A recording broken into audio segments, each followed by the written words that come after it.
What happened to Amil? I don't know, man. Amil, she just disappeared, man. Like, one day Hov just say, oh, you'll never see her again, and I never did. At 46, Amil is finally confirming what fans feared for decades. The rumors about Roc-A-Fella, about Jay-Z, about being pushed out weren't just real. They were worse than anyone imagined. Now, Jay, a couple albums you were shouting out Amil, and then all of a sudden you stopped. What's going on with that? Is she still with y'all, or what's the deal? Amil's no longer with the Roc. Back then, she was everywhere. Roc-A-Fella's first lady, Jay-Z's lyrical match. But behind the cameras, she says the betrayal started early. One day, she was on stage next to him. The next, he wouldn't even take her call. Jay no more, that was a rap. I had to go to his assistant, give Jay, so like, that, I don't know, I couldn't get to Jay. Beyoncé's growing power, the silent exile, the diss track, no warning, no explanation, just a bar heard by millions, erasing her in real time. Now for the first time, Amil is pulling back the curtain on her time at Roc-A-Fella. What she reveals: it wasn't just cold, it was calculated. And as you'll see, Amil wasn't the only woman who got pushed out once she got too close. Before she disappeared from the spotlight, Amil was everywhere. She wasn't just some background act or a one-hit wonder riding Jay-Z's coattails. She was Roc-A-Fella's female voice. Her soft but raspy flow gave songs like Can I Get a Jigga What and Do It Again their signature bounce. Come on in. Think you can flow with me. Recognize your. She didn't come in to sing or soften the track, she came to rap. And when she did, she kept pace with heavyweights like Jay, J. Rule, and Memphis Bleek without flinching. By the late 90s, Roc-A-Fella Records was on the rise, and Amil was right in the middle of it. She had moved from being a member of Major Coins to landing verses on Platinum Records. Her career was moving fast, almost too fast. Fans noticed the chemistry between her and Jay-Z. The way they bounced off each other in tracks, videos, and live performances made it seem like he had finally found a female counterpart who fit perfectly into his world. That's when the speculation kicked in. People started asking questions. Why was she always next to him? Why did they move like a team? And was there more going on behind the scenes than music? Amil quickly shut it down, saying she saw Jay as a brother, but it didn't matter. In the industry, what people think they see often carries more weight than the truth. Amil didn't play the game the way others did. She didn't work the press. She wasn't styled by a machine. She didn't flash fake smiles for photo ops. What you saw was what you got. That rawness made her relatable, but it also left her wide open. She had no brand to protect her, no PR team cleaning up behind her, and no one in her corner when the narrative started to shift. All she had was her talent and Jay's approval. But being connected to Jay-Z didn't shield her. It put a spotlight on her, and it made her a threat. Before she could catch her breath, everything changed. One day, she was on tour, standing right beside him. The next, he was unreachable. No explanation, no warning, just silence. It left people wondering what went wrong. Why would Jay-Z suddenly cut off someone who had been such a visible part of his climb? What happened behind the scenes that forced Amil out of the picture? The answers weren't simple, because her disappearance wasn't just a career move. It wasn't about failed singles or contract issues. It was about who was watching her get too close. And at the top of that list was one person the industry didn't dare cross: Beyoncé. By the time Amil dropped her first solo single, I Got That, in 2000, something behind the scenes had already changed. The rockin' hot jacks and high heels, mini skirts and thighs fat. From the outside, everything looked great. Roc-A-Fella seemed to be backing her, and the song even featured Beyoncé, who was already a huge deal as the face of Destiny's Child. For most artists, that kind of feature would be a game changer. It should have opened every door. It should have launched her into stardom. But that's not what happened. The song barely made any noise on the charts. There was hardly any promotion, and instead of Beyoncé's name giving Amil a boost, it ended up being the last big moment before everything around her started to fade. Things moved fast after that. The energy around Amil just disappeared. She wasn't getting booked the same way. Jay-Z stopped having her around. Even inside Roc-A-Fella, Amil said she could feel the shift. Fewer calls, fewer chances. And the worst part? No one explained anything. Amil didn't quit Roc-A-Fella. According to her, she was pushed out, quietly and carefully. Later, she found out people at the label had been laughing at her behind her back. They were making comments about her weight, calling her difficult and saying she just didn't fit the vibe anymore, all because she went from 110 to 135 pounds. A totally normal change. But at a label that cared more about looks than loyalty, that was all they needed to turn on her. And it's no coincidence this all happened right after her video with Beyoncé. That's when the rumors picked up again. This time it wasn't about Amil and Jay-Z dating. It was about Beyoncé. People started whispering that she didn't like how close Amil was getting to Jay. Some even said Beyoncé felt threatened by her, and whether it was true or not didn't really matter. Once that kind of talk starts at a label like Roc-A-Fella, it spreads fast. And just like that, Amil started disappearing from everything. But what really hurt wasn't just that they cut her off, it was how they did it. Amil didn't get a call, no meeting. She found out she was dropped the same way her fans did, by hearing it on the radio. Now, Jay, a couple albums you were shouting out Amil, and then all of a sudden you stopped. What's going on with that? Is she still with y'all, or what's the deal? Amil's no longer with the Roc. It hit hard. She had built so much with that team, stood beside them on stage, in studios, and in videos. To be cut off without so much as a heads up felt like a betrayal. It wasn't just business, it felt personal. When she tried reaching out, she was told to go through Jay-Z's assistant, which made it even more clear that the door had been closed. This was the same Jay-Z who once called her the first lady of Roc-A-Fella, and now he wouldn't even take her call. Meanwhile, Beyoncé, the same woman who had shared the spotlight with her in that video, was now being whispered about as someone quietly watching from the sidelines. Whether Beyoncé had actually said anything or not didn't change how Amil felt. The support was gone, the label had turned cold, and Jay-Z made it obvious she was no longer part of the team. But what made it worse was that he wasn't done yet. He wasn't just cutting her off behind closed doors, he was getting ready to say it out loud. And the way he did it would leave no doubt that her time at Roc-A-Fella was over. If anyone was still unsure whether Jay-Z had completely cut Amil off, that question was answered in 2001 when he put it directly into a song. It happened on The Ruler's Back, the first track on the Blueprint, one of Jay's most legendary albums. Now, Jay, a couple albums you were shouting out Amil, and then all of a sudden you stopped. What's going on with that? Is she still with y'all, or what's the deal? Amil's no longer with the Roc. And for fans who'd been wondering what happened to Amil, they didn't have to look far. Jay laid it out in a single bar. And you got a couple of beans and you don't have a clue. Your situation is bleak, I'ma keep it real. Cause effing with me, you gotta drop Amil.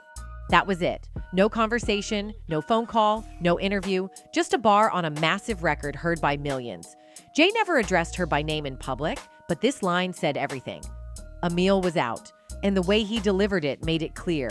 This wasn't just a quiet parting, it was a message. Anyone who got too close could be dropped without warning. Amil later opened up about how much that moment hurt. She said she wasn't shocked by the silence. By then, the label had already cut her off. But hearing her name used like that on such a huge song hit differently. It wasn't gossip, it wasn't speculation. It came from the very man who brought her into the game, and now he was using her as a throwaway punchline. Still, she tried to reach out.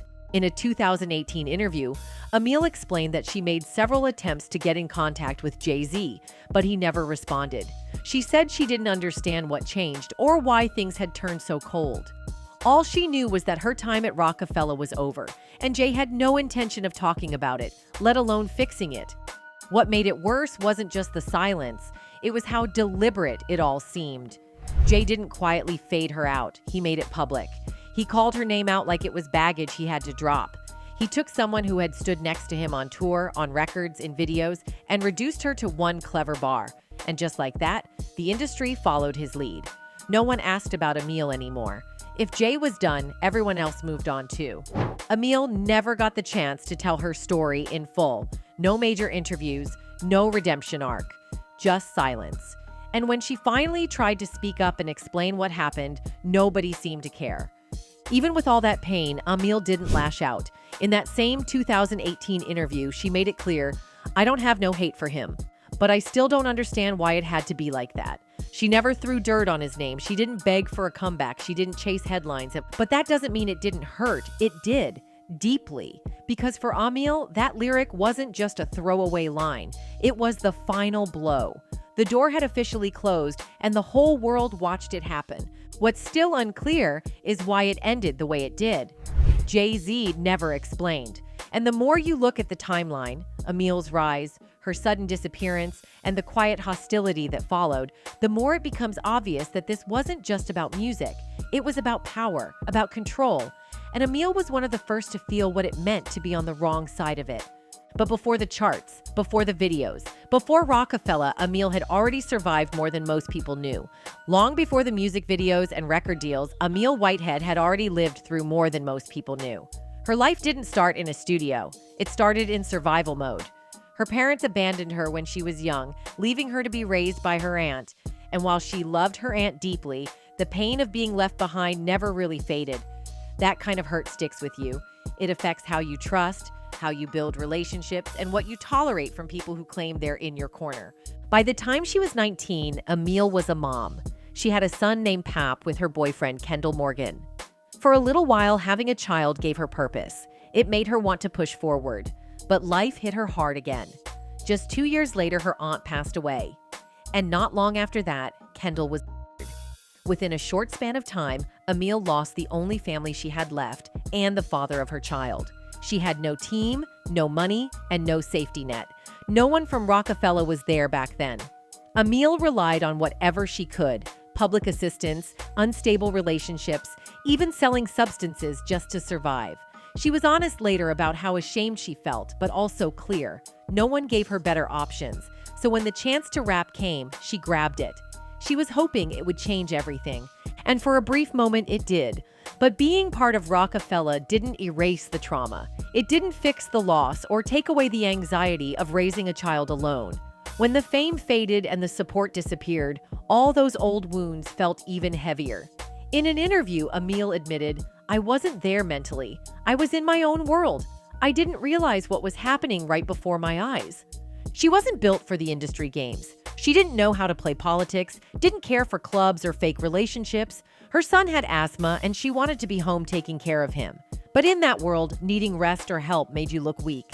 Amil didn't just fade from music. She broke down, quietly, alone. And when she left, no one checked on her. The industry just moved on.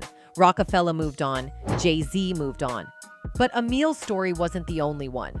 Around that same time, another young woman in the industry began noticing the same thing happening to her. Her name was Maya. Maya had the voice, the look, and the talent, and for a while, nothing could stop her. Before the whispers and speculation, Maya Harrison was positioned to be a dominant force in music. Signed to Interscope at just 15, her 1998 debut album went platinum and made her a household name. She delivered hit after hit: It's All About Me with Cisco, Take Me There for the Rugrats movie, and Ghetto Superstar with Pras and ODB.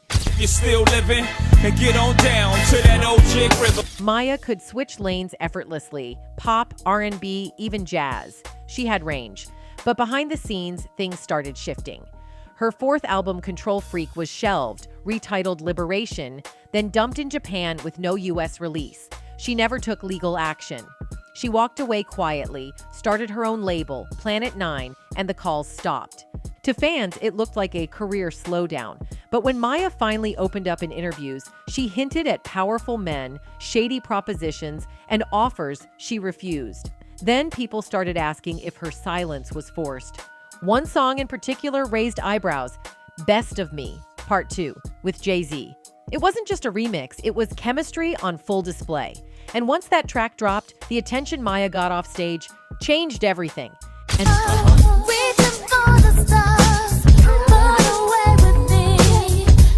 And that's exactly where the rumors began. Jay-Z had already built a reputation for blending business and pleasure. So when the remix dropped, people started asking questions. Were Jay and Maya actually involved? Was Beyoncé already in the picture? And if so, how deep did it go? Maya never confirmed anything. In fact, she avoided the topic for years. But industry insiders began to whisper that her proximity to Jay-Z, real or perceived, created a problem. Not just with Beyoncé, but with the powerful circle that surrounded her. It didn't help that Beyoncé and Jay-Z's relationship was becoming more public around the same time. Maya was now viewed as a threat, not because of what she said, but because of what she might have done. The rumors exploded online years later. Blogs began reposting old pictures. Fan pages pushed timelines suggesting that The Best of Me Part 2 had been more than a studio session. By 2014, Beyoncé had released Resentment, and suddenly lyrics like, "I'll always remember feeling like I was no good, like I couldn't do it for you like that whore could," were being tied back to Maya. My end, that's high school, making me chase you round for months, having a fear, act like. Again, Maya said nothing until she had to. In 2014, a fan asked her directly on Instagram whether she had ever had an affair with Jay-Z. Her response was immediate. Never did, never was, never will. Illegitimate, thirsty sources with no facts, and that's the media for you, especially today. It was sharp, professional, and still didn't stop the rumors. But that's how blackballing works. It doesn't need proof. It just needs perception. And after the Jay-Z remix, the perception was that Maya had crossed a line. Whether it was jealousy, retaliation, or just politics, her major label support began to fade. That same year, she independently released Sweet 16, and despite solid vocals and production, the project didn't chart. Interviews became harder to book. TV performances stopped. Red carpets disappeared. When you look at the timeline, it's clear. Before The Best of Me Part 2, Maya was being positioned as one of the top R&B pop stars of her generation. After it, she was quietly pushed to the sidelines. And to this day, no one in that circle, not Beyoncé, not Jay-Z, not anyone from Roc Nation, has ever publicly addressed it. But Maya has made one thing clear. She turned down things that didn't feel right. And in this industry, that's often all it takes to be marked. How did you stay so guarded within your career? This is what I did. I said, no, I'm good. Thank you. No, thank you. But Maya wasn't the only one who walked away broken. Because Blue Cantrell's story, it got even darker. Blue Cantrell came into the game fast, flashy, and full of potential, but behind the success was a storm nobody saw coming. Blue Cantrell didn't just have the voice, she had the attention. From the public, from labels, and according to her, from one of the most powerful men in music, Jay-Z. By 2001, rumors were already swirling. Blue had just dropped So Blue. Her career was red hot, and Jay-Z, he was everywhere, running Roc-A-Fella, dropping hit after hit, and building his empire. The two were spotted together. Industry whispers started. Some said they were dating. Others said Jay was interested, but it never got that far. Either way, Blue never denied it flat out. Then came 2003. Blue called into Wendy Williams' show to promote her new album. But Wendy had other plans. Jay-Z. Oh my God! I heard he's hung like a horse. And I don't care who he's dating. I always had a crush on him though. If he came in right now and we were all not here. She didn't say yes, but she didn't say no either. And it didn't take long for the story to get deeper. That same year, Jay-Z went public with Beyoncé. The timeline raised questions. Blue and Jay were rumored to be a thing in the early 2000s. So what really happened between them? Blue never accused Jay-Z of cheating, but she did say the press blew things out of proportion. She claimed they had only hung out once, but fans weren't buying it, especially not after Beyoncé entered the picture, and Blue's career seemed to freeze. And that's when things got messy. Around the same time Beyoncé and Jay-Z released their Bonnie and Clyde video, Blue was already promoting her own visual project, Round Up.